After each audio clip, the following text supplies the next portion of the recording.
오전에 말씀드린 것처럼 불경건과 불의는 진리를 막음으로 말미암아 그들에게 하나님의 진노가 임하는데, 그런 불경건과 불의는 바로 나라는 존재의 인식의 왜곡에서부터 온다는 사실을 우리가 배웠습니다. 불경건, 불이라는 그런 것을 통하여 하나님의 진리를 막게 됨으로 말미암아 그런 자들은 하나님의 진노가 있다는 것입니다. 그럼 우리가 그것이 무언가를, 즉 불경건과 불의가 뭔가를 아는데 그 근본적 원인을 알아보니까 나라는 존재의 인식이 잘못되어 있다는 거예요. 인간이라는 인식이 잘못되어 있다는 것입니다. 그것은 당연한 거 아닙니까? 인간은 하나님의 영광을 위하여 피조된 존재예요. 하나님을 절대적으로 의존하며 하나님의 영광을 드러내기 위한 도구로 피조된 존재가 인간인데, 인간들이 선악과를 따먹고 자신이 주인이 되어버린 것, 나를 위해 산단 말입니다. 이것이 자신의 존재에 대한 인식의 왜곡이란 말입니다. 그들에게 하나님의 진노가 임했다는 것입니다. 그래서 모든 이 세상 사람들은 그런 하나님의 진노 가운데 살고 있다고 이야기를 하고 있습니다. 그리고 그것을 한마디로 표현하기를 히브리서 9장 27절의 말씀처럼 한 번 죽는 것은 사람에게 정한 것이고 그 후에 심판이 있으려는 그 말을 통하여 지금 온 세상은 하나님의 진노가 있다는 것을 우리에게 보여주고 있죠. 자, 그렇다면 하나님의 선택된 백성들에게 제일 먼저 하나님이 하실 일이 무엇인가? 그것은 바로 왜 하나님의 의가 필요한가를 가르치기 위해서는 그들의 자인식이 잘못되어 있다는 것을 가르쳐줘야 된다. 그래야 필요성을 느끼죠. 내가 아프지 않는데 어떻게 병원을 찾으며 약을 먹을 수 있겠습니까? 그러니까 하나님은 너는 병든 자라는 걸 가르치기 위해서 가장 근본적인 방침을 주는데 그것이 바로 고통의 문제입니다. 그래서 여러분 아파야 병원 찾잖아요. 아프지 않은 사람 병원 가는 거 봤습니까? 안 가요. 아파야 병원을 찾고 그 아픔의 원인을 의사를 통하여 찾아내어 거기에 대한 처방을 받는 것이 이 땅에 우리의 병을 고쳐가는 과정 속에 드러나는 것들 아닙니까? 마찬가지란 말입니다. 내 존재에 대한 왜곡된 잘못된 인식을 깨닫지 못하면 하나님이 값없이 주시는 그 하나님의 의를 절대 필요로 느끼지 않을 뿐더러 받지도 않는다는 것입니다. 그래서 예수 그리스도의 십자가의 죽으심을 통하여 제일 먼저 하나님께서 그들에게 성령을 주시는데 그 성령이 우리에게 오면 제일 먼저 그 문제를 집어낸다는 것이 죄에 대하여, 의에 대하여, 심판에 대하여 그걸 통로시키고 깨닫게 한다는 것이 요한복음 16장 8절의 말씀이란 말입니다. 그걸 또 다른 표현으로 로마서 3장 20절의 말씀처럼 율법으로 죄를 깨닫게 한다는 그 말씀의 의미이기도 한 것입니다. 한때 율법적 아주 특심함으로 자신의 실체를 감추고 살았던 사도 바울이 하나님의 그런 올바른 말씀에 의하여 올바른 자아인식이 이루어지자마자 고백되는 내용이 내가 죄인 중에 괴수라고 고백하는 모습이 기록이 되어 있습니다.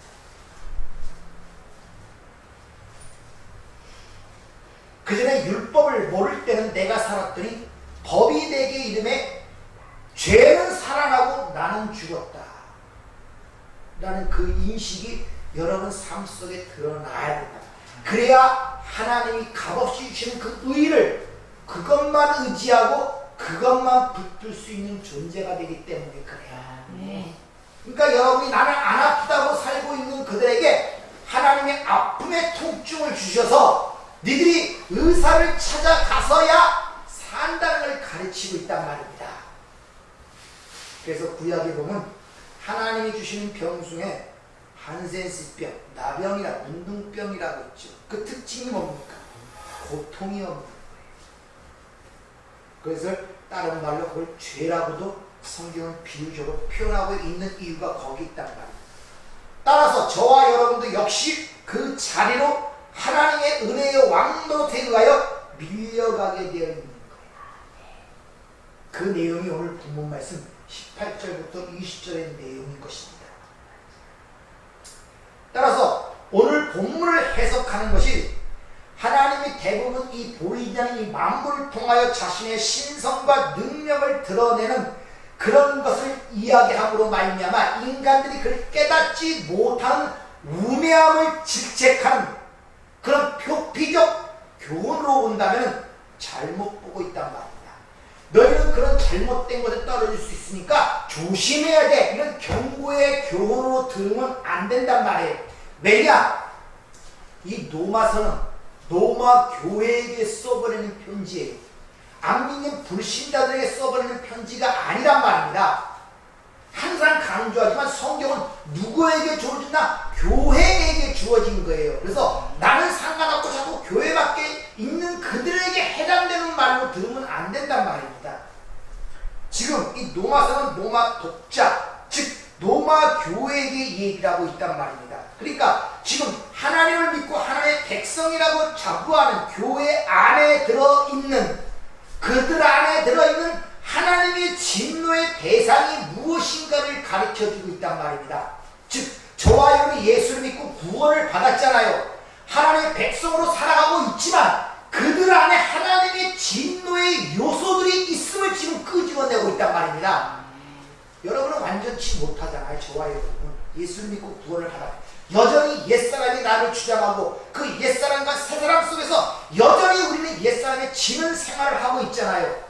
바로 그 지는 생활 속에 있는 것들이 하나님의 진노 가운데 있다는 것입니다. 그걸 끄집어내고 있는 거예요. 그러니까 니들 속에 있는 그런 것들을 올바르게 깨닫게 하여 그럼 너희들에게 하나님의 의가 절대적으로 필요하다는 것을 주지시키기 위하여 그런 것들을 우리 안에 지금 끄집어내고 있는 거예요. 그것 때문에 네가 하나님의 의가 필요한 거예요. 그래서 그걸 붙들어야 돼. 네. 이걸 계속적으로 우리에게 지금 일러주고 있단 말입니다. 네. 여러분들에게. 따라서 하나님의 의가 우리에게 값없이 주어지면 우리가 믿음으로 그걸 받을 수 있는 자로 만들어내기 위해서 하나님이 우리 안에서 작업을 하시는 과정이란 말입니다. 네, 우리가 올바른 자인식에 대해 하나님의 의가 필요한 줄 알기 때문에 그 이야기를 오늘 하고 있단 말입니다.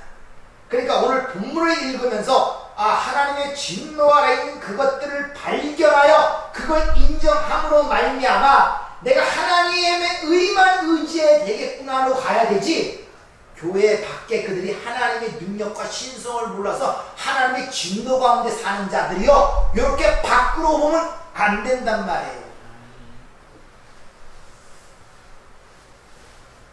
지금 성도는 왜 하나님의 의로만 살아날 수 있는가를 계속 반복적으로 설명하고 있잖아요. 그래서 왜 가르란 말이 계속 반복해서 사용되고 있는 이유가 거기 있단 말입니다. 즉 하나님의 의만을 의지하고 그것만 붙들 수 하기 위해서는 그걸 니들이 네 실상을 똑바로 보고 네 자신을 인정해야만이 그걸 붙들 수가 있다는 것입니다. 그걸 계속적으로 반복하여 이 얘기를 하고 있다는 것입니다. 그런데 가장 먼저 그 하나님의 의를 오해하여 불의로 진리를 막는 들의 실상을 바로 드러내는 거예요. 니들 안에 있는 그것 때문에 하나님의 진노가 임하고 있는 거예요. 그걸 지금 끄집어내고 있는 거예요. 여러분 안에서 지금 뭘로? 말씀으로. 따라서 진리를 막는다는 그 말 자체가 진리와 관계 있는 자들의 얘기 아닙니까? 진리와 관계 없는 자들이 무슨 진리를 막고 그래요? 진리와 관계 있는 자들이기 때문에 진리를 막는다는 표현이 거기서 나타나고 있단 말입니다. 즉 불의로 진리를 막는다는 그런 행위는 바로 복음을 아는 자들이 그 복음에 대한 이해와 깊이가 없기 때문에, 진정한 깊이와 그 이해가 없기 때문에 그로부터 발생되는 그 안에 있는 어리석음과 우매함을 지금 끄집어내고 있단 말입니다. 복음을 제대로 알지 못하기 때문에 거기에 하나님께서 말씀의 검을 칼을 대어서 거기서 아주 예리한 칼로 숨겨진 것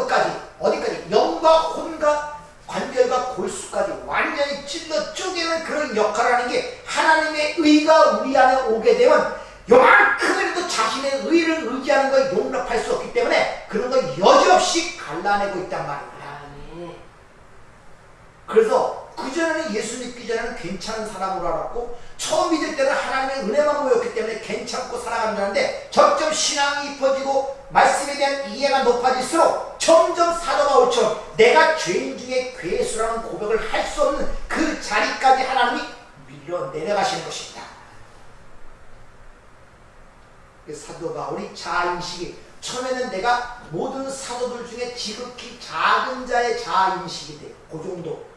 모든 성도들보다 더 작은 자, 만삭 뛰어나지 못한 자, 이런 식으로 자꾸 자아인식이 내려갑니다. 마지막에 어느 영적 성숙이 강해지자 내가 바로 죄인 중에 괴수구나. 그 자리로 가는 게 성숙한 거예요. 내가 신앙생활에서 점점 내가 좀 좋아지고 나아지는 사람이구나로 생각하시면 안 된단 말입니다. 왜? 나는 죽지만 여전히 내 안에 그리스도가 사시는 것으로 드러나기 때문에 어떤 행위가 들어도 그건 내가 관여될 수 없고 내 자랑이 될 수 없고 내 안에 예수가 사는 것이 드러나는 것이기 때문에 그렇단 말입니다.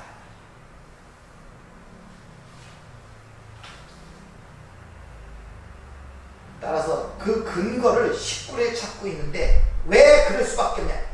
하나님을 알만한 것을 그들 속에 보였기 때문에 그렇다는 거예요. 하나님을 알만한 것을 그들에게 보였다는 것입니다. 그래서 하나님을 알만한 것을 그들에게 보셨다는 누구에게? 그들에게. 그들이 누구겠습니까? 우리들에게 밖에 있는 사람들이 아니라 우리에게 그걸 보이셨단 말이에요. 그 말은 하나님의 그런 계시의 말씀들은 불신자들에게 감춰져 있다는 것을 얘기하고 있습니다. 누가복음 8장 10절 이르시되 하나님의 나라의 비밀을 아는 것이 너에게는 허락되었으나 다른 사람에게는 하나님의 비유로 하나니 이는 그들로 보아도 보지 못하고 들어도 깨닫지 못하게 하려 합니다. 하나님 나라의 비밀 미스테리오는 믿는 하나님의 허락된 자들이 있고 허락되지 않은 자들이 있다는 거예요. 그래서 허락되지 않는 자들에게는 비유로만 말을 한다는 거예요. 옆으로만 던진다는 거예요. 근데 그 옆으로 던 것을 올바로 받아들이지 못하면 그게 파랍토마, 죄와 허물로 죽었다는 허물이라는 뜻이에요. 파랍토마, 옆에 떨어집니다. 그리고 파라피토, 옆에 떨어지면 결국 멸망, 타락으로 가게 된다. 올바로 받아 먹어야지. 그래서 하나님께서는 이미 이사야 선지자를 통하여 당신의 백성들이 아닌 자들에게는 일부러 감췄다고 얘기를 하죠. 이사야 6장 9절 이하 여호와께서 이르시되 가서 이 백성에게 이르기를 너희는 듣기는 들어도 깨닫지 못할 것이요 보기는 보아도 알지 못하리라 하여 이 백성의 마음을 둔하게 하여 그들로 귀가 막히고 그들의 눈이 감기게 하려 함이라. 염려컨대 그들의 눈으로 보고 귀로 듣고 마음으로 깨닫고 다시 들어와 고침을 받을까 하노라 하시리로. 당신의 백성들에게만 하나님을 알만한 것을 보이셨다는 것입니다. 지금 18절부터 20절 내용이 다음 지난주서부터 지금 2주째 4번에 걸쳐 얘기하는데 도대체 하나님이 우리에게 알만한 것을 보이셨다는데 그 알만한 것이 무엇인가를 고민을 해보셔야 마치 여러분이 아신다. 그래야 오늘 설교를 통하여 이게 이런 뜻이구나를 알게 된단 말이야. 거기에 대한 고민이 없고 거기에 대한 관심이 없으면 오늘 들으면 다 잊어버려요. 여러분들. 도대체 우리에게 보이셨다는데 어떻게 보이셔야 되고 보이지 않아 하나님을. 19절 나타나는 이 단어가 아폴로칼립시스 계시라는 뜻입니다. 그러니까 하늘의 백성들에게만 그 계시되는데 그 계시되는 것이 하나님의 선택된 백성들에게만 감지가 된다는 거예요. 불신자들에게는 감지가 안 된다는 것이죠. 물론 하나님이 만드신 세상에 그분의 능력과 신성이 나타나 있습니다. 그러나 그걸 감지할 수 있는 자는 하나님의 백성만이 그게 감지가 되는 거예요. 그래서 그들에게 보이셨다 이렇게 얘기하는 거예요. 그러니까 불신자들에게 이 만물을 통해 그들에게 보이셨는데 그들의 우매함 때문에 깨닫지 못하기 때문에 그들이 하나님의 진노 가운데 있다는 그런 말이 아니라 당신의 백성들에게 지금 이야기를 하고 있단 말입니다. 즉 멸망받아서 죽어야 할 그들이 갖고 있는 그 요소가 교회 안에 여전히 그 하나님의 백성들 속에도 있다 이런 말이에요.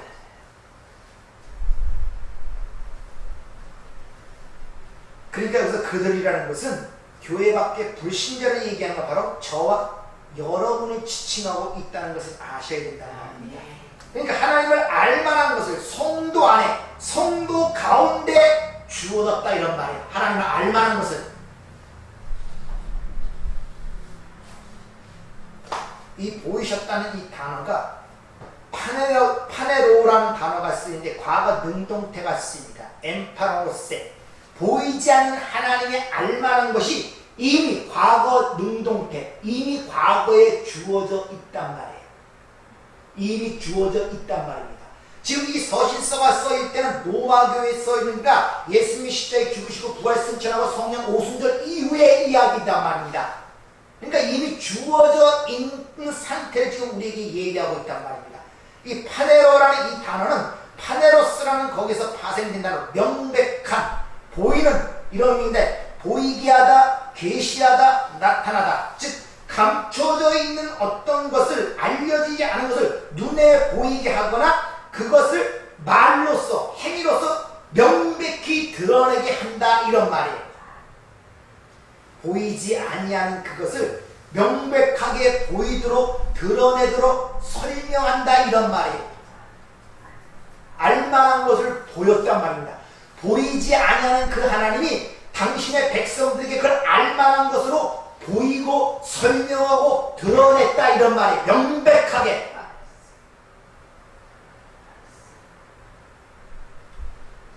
그럼 성도에게 주어진 하나님의 알만한 것이 무엇이겠습니까?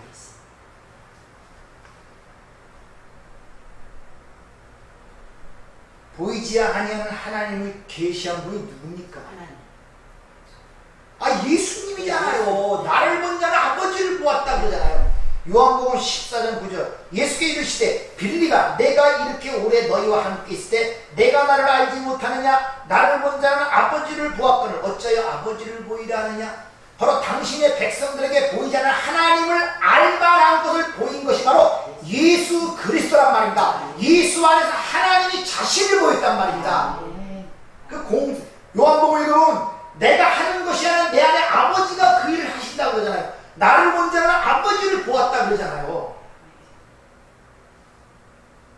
그것이 하나님을 알만한 것을 당신의 백성들에게 보이셨다는 그 말씀의 의미인 것입니다. 그러니까 19절에 하나님을 알만한 것과 18절에 진리는 똑같은 걸 얘기하는 거예요. 누구? 예수 그리스도를 가리키고 있단 말이에요. 따라서 불의에 의하여 진리가 막힌다는 말, 불경건에 의하여 진리를 막힌다는 그 말은 바로 하나님의 의로 오신, 잘 들으세요. 불의로 진리를 막는다, 불경건으로 진리를 막는다 하는 그 말은 불경건, 즉 하나님의 알만한 것, 진리는 다 누구를 가리킨다? 예수 그리스도, 즉 하나님의 의로운 그 예수 그리스도에 대한 잘못된 인식과 잘못된 왜곡이 바로 불의, 불경건이라는 겁니다.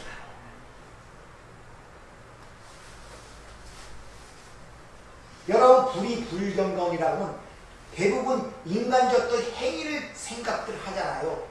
뭐 거짓말하거나 불건강하게 뭐 예배하는데 뭐 딴짓하거나 뭐 이런 인간적 행위에서 모든 걸 생각해버리자. 아니란 말입니다. 하나님의 의로우신 그 예수, 알만한 건 주 그 예수, 그 진리 대신 그 예수가 하나님의 의인데 그것을 받아들일 때 그게 왜곡되어지고 잘못되어지고 그 예수를 거부하는 것을 불의, 불경건, 그들에게 하나님의 진노가 임한다 이런 말이란 말입니다.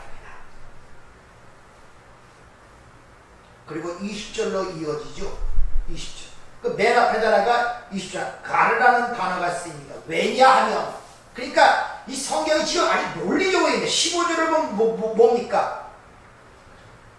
내가 복음 전하기를 원한다 그러죠. 근데 왜 16절 가르 왜냐하면 믿는 자에게 구원을 주시는 하나님의 능력이기 때문에 그렇다는 거야. 그 17절 그게 어떻게 하나님의 능력이 되냐? 그 하나님의 의가 거기에 나타나기 때문에. 왜냐하면 또 18절에 왜냐하면 거기 어떻게 나타나냐? 바로 하나님의 의가 나타나는데 그것이 모든 믿는 자에게 구원을 주시기 때문이란 말입니다. 네. 그리고 20절에 왜냐하면 또 이어지는 거예요. 진노가 그들에게 임하게 되는 이유가 바로 그걸 모르기 때문에, 그걸 거부하기 때문에.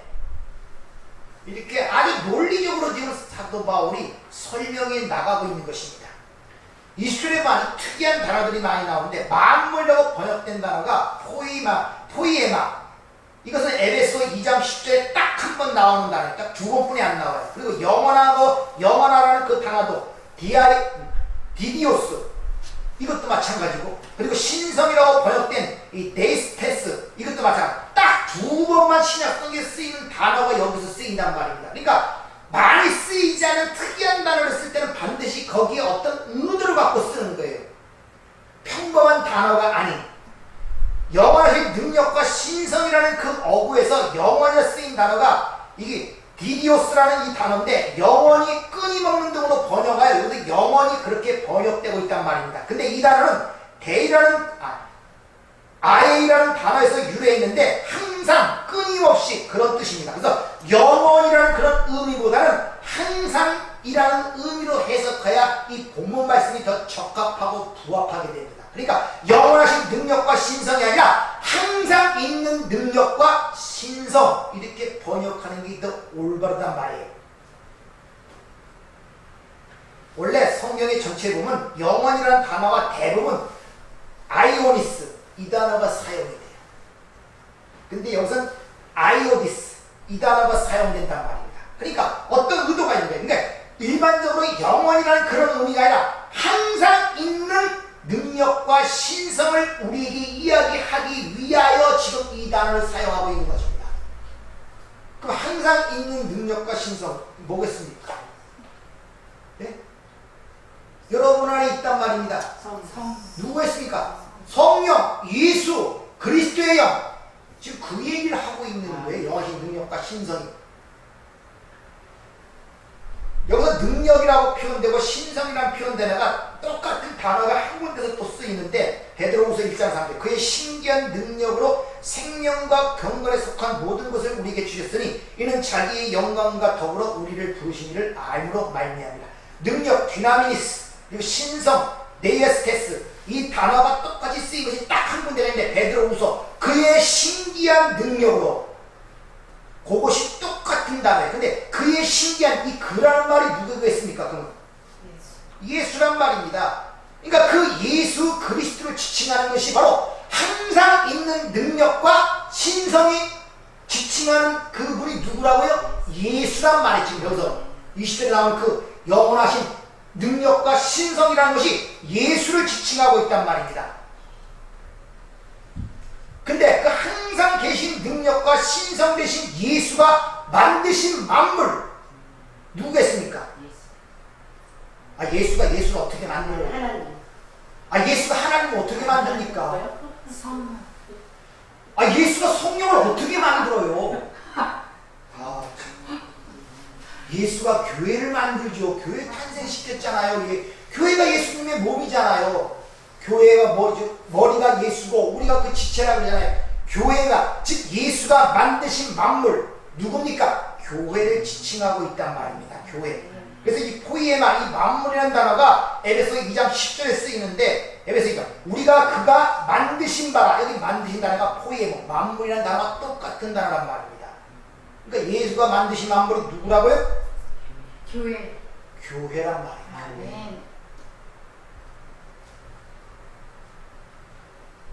그러니까 잘 보세요. 예수 그리스도가 만든 만물 포이에마는 교회를 가리키는데 교회는 예수 안에서 선한 일, 즉 예수를 믿는 일과 착한 일을 위해 지어진 존재라는 뜻이란 말입니다.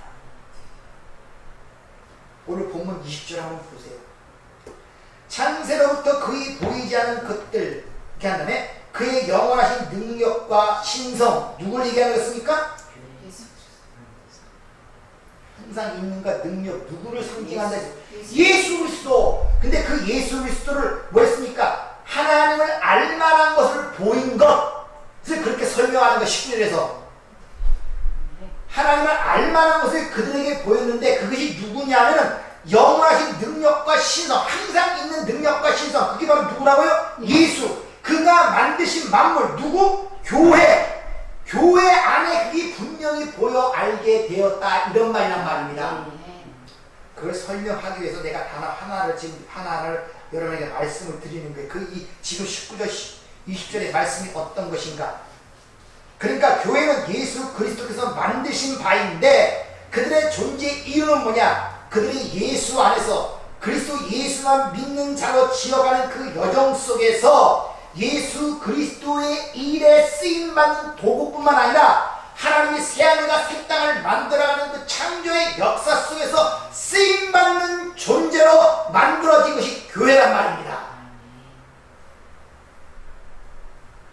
그것이 나타나다, 포회에 말하는 그 말의 의미란 말이에요. 즉 우리의 신앙생활이라는 걸 통하여 그것을 말과 행위로 보여주고 설명하는 그런 삶, 그것이 지지난주에 얘기한 증인된 삶, 복음의 빚진 자의 삶, 로마서 12장에 의하는 산재물의 삶, 또 다른 말로 영적 예배라고 얘기하고 바로 그런 자들을 하나님이 찾는다. 그것이 바로 참된 예배를 드린 자의 삶이라고, 이 다 같은 말을 지금 그렇게 얘기를 하고 있는 거예요. 지금요.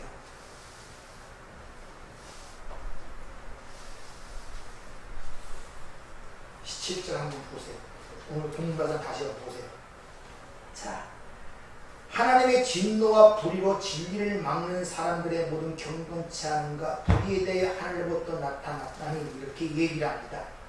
즉 진리를 막는 불경건과 불의에 대하여 진리가 하나님의 진노가 나타나는데 불경건과 불의가 뭐라 그랬습니까? 그러니까 이게 지난주와 이 연결이 안 되는 거예요. 불경건과 불의, 뭐를 막는다고요? 진리를 막는다고 그러죠? 진리가 뭡니까? 누굽니까? 예수가 또 다른 말로 뭡니까?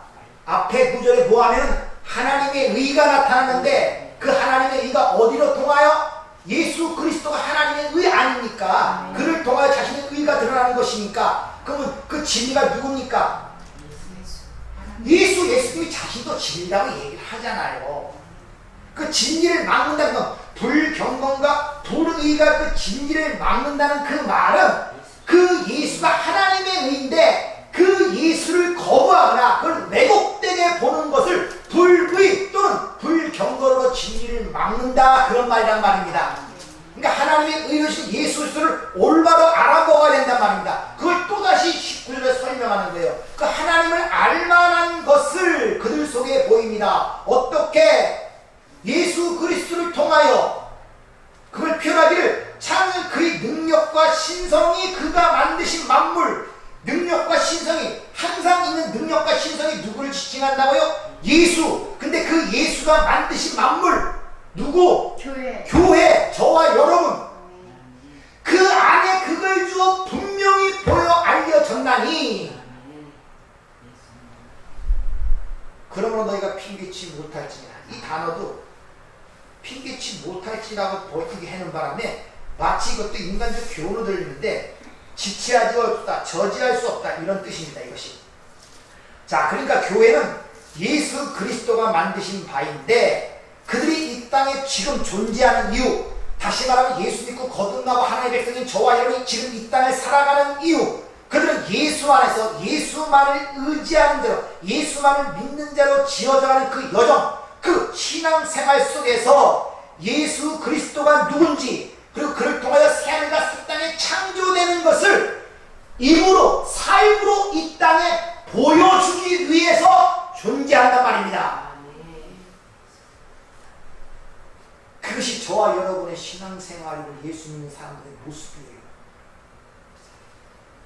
그것이 이사야 43장 7절 내 이름으로 불려지는 모든 자를 곧 내가 내 영광을 위하여 창조한 자를 오게 하라. 그를 내가 지었고 내가 만들었고. 다 창조, 봐라. 무에서 유로 만들었단 말입니다. 그리고 지었다, 야차로 어떤 목적을 위하여. 그리고 아차, 흙으로 먼지로 메이드. 이 단어가 우리 한국에 다 써요. 뭐 해서? 하나님의 영광을 위해서. 인간의 제대로 목적이 바로 그거라고 얘기를 하고 있지 않습니까? 여러분, 모든 삶의 초점이 거기에 맞춰져서 생각을 하려고 그러고, 그걸 위해서 그걸 통하여 세상을 보려고 그러고, 그런 관점에서 내 인생을 보려고 그러고, 그쪽으로 지향점을, 목적을 맞추고 살아가야지. 그게 안 되면 전부 다 왜곡되어지는 거예요. 그걸 진리로 막는다 그러고, 그들의 삶 속에는 하나님의 진노가 드러나게 돼 있어요. 그러니까 편치 않는 거예요. 마음이 항상 불안하고 두렵단 말입니다. 평강, 하나님의 진노 안에는 어떻게 거기 쉼이 있을 수가 있고 평강과 기쁨이 있을 수가 있겠어요. 그걸 우리 속에 지금 담고 있단 말이에요. 멸망. 그걸 하나님이 속에서 끄집어내는 거예요. 아멘. 뭘 통해요? 말씀을 통하여. 우리의 잘못된 그런 것들. 아멘. 바로 그것을 영적 예배라 그래요. 영과 진리로 예배한다. 그렇게 참되게 예배하는 자를 하나님 아버지가 지금 찾고 있다는 것입니다. 아멘. 이것이 이런 이해를 갖고 20절을 풀어 보면 그는 항상 있는 능력과 신성, 즉 예수와 예수님의 사역이 그의 만드신 만물, 즉 교회에 나타나서 분명하게 알게 되었단 말입니다. 그런데 그 결과가 어떻게 되냐? 핑계치 못할지니라 이렇게 해석이 되어버렸어요. 이게 그러니까 핑계치 못할지라는 이게 아나폴로게토스, 이 단어는 부정적조 아라는 거와 아폴로 게오마의 합성어인데 지지할 수 없다, 저항할 수 없다, 파괴할 수 없다는 뜻입니다. 그러니까 원문대로 번역하면 첫 창조 때부터 하나님의 언약에 의하여 그 언약이 하나님이 보내신 그 아들 예수 그리스도를 통하여 완전히 성취되고 그로 인하여 만들어진 그분의 백성들 속에서 분명하게 나타나는데 그것을 절대 인간의 힘으로 저지하거나 방해하거나 변개시킬 수 없다는 하나님의 확고한 의지가 핑계치 못할지라는 그 말씀 속에 포함이 되어 있단 말입니다. 근데 그걸 핑계치 못할지라고 그렇게 번역하는 바람에 마치 사람들이 하나님의 심판대 앞에서 넌 빼도 박도 못하고 핑계치 못할 거야 하는 그런 교훈으로 알아버리는 거예요. 이게 이해가 되십니까? 그러니까 너는 하나님 심판대에서 핑계치 못해, 빼도 박도 못해 이 얘기가 아니라 하나님이 창세전에 세운 그는 한치 오차도 없이 그 백성들의 삶 속에서 이루어지고 완성될 것이니까 니들의 힘으로 저지시키려고 하고 저항하거나 그것을 지체하려고 하지 마 라는 그런 말이란 말입니다. 그러니까 힘 빼세요. 삶 속에서 그 지체하고 저항할 수 없다고 그러잖아요. 우리 하나님께서 우리 안에서 그 일을 지금 이뤄가신다. 착한 일을 이뤄가신다고 그러잖아요. 근데 우리는 여전히 내 힘이 있기 때문에 거기에 반항을 하고 있단 말입니다. 힘을 빼셔야 되잖아요. 힘. 그러니까 이런 얘기란 말입니다. 하나님의 작전과 예정 속에서 창세전 언약을 근거로 진행되어가는 이 역사, 여러분의 인생, 하나님의 백성들의 인생은 한치 오차도 없이 완벽하게 하나님의 계획대로 진행되어 가고 있다는 거예요. 이 말은 여러분 삶 속에 나타나는 여러 가지 일 중에 우연이거나 또 우발적으로 일어나는 일이 없다는 것입니다.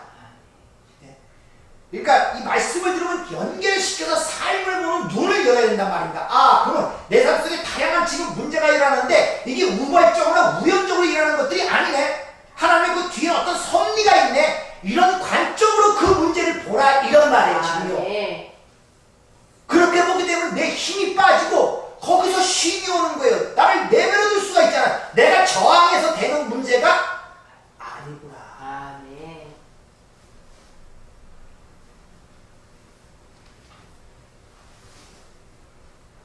그래서 빌립보서 1장 6절 너희 안에 착한 일을 시작하신 이가 그리스도 예수의 날까지 이루실 줄 확신하노라. 아멘. 우리 안에 착한 일을 누가 한다고? 하나님이 지금 하고 계시단 말이에요. 아멘. 선한 일. 우리를 통해서 지금 그걸 이뤄가시는데 우리는 그걸 깨닫지 못하니까 여전히 100개 있는 눈으로 보는 것들, 이 세상에 없어질 것들, 그 가짜의 관점을 갖고 자꾸 그걸 쫓아가는 거예요. 내 안에서 이루어지는 그걸 보고, 그리고 그걸 통하여 하나님의 진노가 삶 속에 어렴풋이 나타날 때도 그걸 보지 못하니까 힘들어하고 어려워지는 거예요. 부딪히는 거, 자꾸 깨어지고 녹아지는 과정 속에서. 근데 그것이 아픔이요 고통인데 그걸 이길 만한 하나님의 지혜가 우리를 줬고 그걸 이길 만한 능력과 기쁨과 위안과 평안을 줬는데 그걸 누리지를 못하고, 왜? 그게 뭔지 모르니까 답답한 거예요. 힘든 거예요. 발걸음 하나하나가. 로마서 1장 10절 오늘 본 말씀, 창세로부터 그 보이지 않은 것들, 그의 영하신 능력과 신성이 그가 만드신 만물에 분명히 보여 알려졌나니. 이게 무슨 뜻인지 아시죠 이제? 창세전부터 하나님이 그 보이지 않는 당신의 것들을, 그의 항상 있는 능력과 신성, 즉 예수 그리스도, 그가 만드신 만물, 교회, 성도 안에 분명히 보여 알려졌나니. 숨겨진 것이 아니라. 그러므로 너희는 너의 힘으로 살아가지 못한다는 거예요. 저항하지 못한다는 거예요. 지금 그 얘기하는 게 20절이고 20절 말씀이 그 말씀이란 말이에요, 여러분들. 그래서 우리는 하나님께서 우리 삶을 끌어갈 때 여러분들이 그런 것을 알면 파도를 타듯이 그걸 잘 타고 가시면 돼요. 파도 타는 분들 그 파도를 타는 거 봤죠? 파도에 저항하려고 그러면 그대로 빠져요. 그 물결을 따라 몸을 움직입니다. 부드럽게. 파도가 가는 대로. 그러니까 여러분이 익숙해지셔야 돼요. 하나님이 하시는 일에 대하여. 거기 익숙해져야 된다니까요. 익숙지 않으면 힘들어요. 뭐든지. 아무리 좋은 거라도 익숙지 않으면 불안하고 힘들고 어렵습니다. 하나님이 여러분이 다뤄가는 삶에 내가 익숙해져야 돼. 그걸 맡긴다는 의미로 얘기를 하고 있죠. 베드로서 5장 7절, 너의 염려를 다 주께 맡기라. 이는 그가 너를 돌보시니라. 만약 그렇지 않으면 우는 사자와 같이 두 다리에 너를 삼킬 자를 찾는데 그들에게 넘어간단 말이에요. 그리고 이어서 뭐라고 얘기합니까? 믿음을 굳게 하라고 이어서 얘기하죠. 그리고 그를 대적하라는 것입니다. 하나님이 이 세상을 창조하신 하나님께서 우리를 새로운 새 창조, 새하늘과 새 땅의 백성으로 만들기 위하여 이제 말씀으로 주신 것이 아니라 보이는 것으로 주가, 그분이 친히 자신이 우리 안에 들어와 버렸단 말이에요. 우리 안에 들어왔단 말이에요. 그래서 우리 안에서 그 일을 하고 계시는데 거기에 니들이 왜 자꾸 저항하냔 말이에요. 내버려 두지. 주님 공생이가 그걸 보였잖아요. 내 뜻대로 마옵시고 아버지 뜻대로 하옵소서.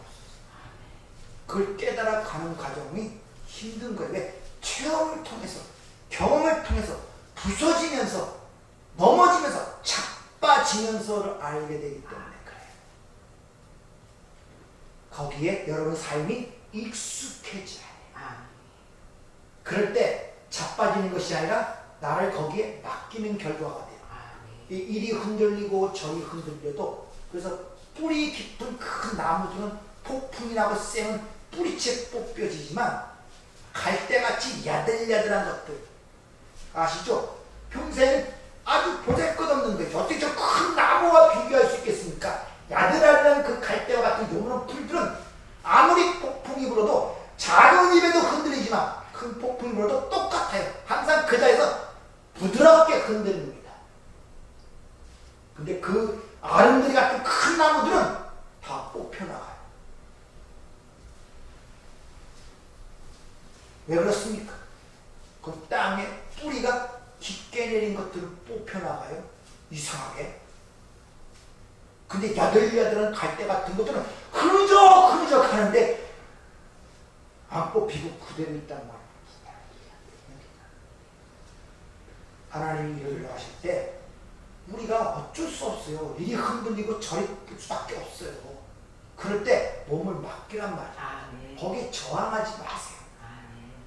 하나님이 하신 일을 본다면 여러분의 삶이 좀 더 부드러워지고 그 가운데 쉼이라는 것을 여러분이 만끽하게 될 뿐만 아니라 이런 것이 세상이 줄 수 없는 평강, 세상이 줄 수 없는 기쁨이라는 것이 이런 것이고 하나님 나라가 먹고 마시는 것에 있는 것이 아니라 성령 안에서 의와 희락과 화평이라는 것이 바로 이런 것이구나를 경험적으로 체험적으로 체득이 될 때 거기에서 진정한 우리의 삶에 쉼이 온다. 이런 은혜가 있기를 부탁을 드립니다. 은혜롭고 자비로우신 아버지 하나님, 자꾸 사실 이 말을 하나님의 말씀대로 그냥 읽어버리면 되는데 이 인간적인 마음 때문에 이리 설명하고 저리 설명하는 것, 이 자체가 어떻게 보면 잘못될 수가 있습니다. 하나님, 성령께서 역사하시고 우리 안에 내주하신다고 말씀하셨사오니 이제 우리들의 영과 귀와 마음을 열어 그냥 본문 말씀을 읽을 때 거기서 하나님의 마음을 알게 하시고 깨닫도록 저희들을 인도하여 주시옵소서. 이제 사람이 무슨 다양한 말들이 필요하겠습니까? 복잡한 말들이 필요하겠습니까? 그런 거 필요 없는 저희가 되기를 원합니다. 그냥 들을 때 그 마음이 알아지고 읽을 때 그 생각을 알아지는 이런 저희 성숙한 믿음의 사람이 될 수 있도록 저희들을 축복하여 주시옵소서. 예수님 이름으로 기도하옵나이다. 아멘.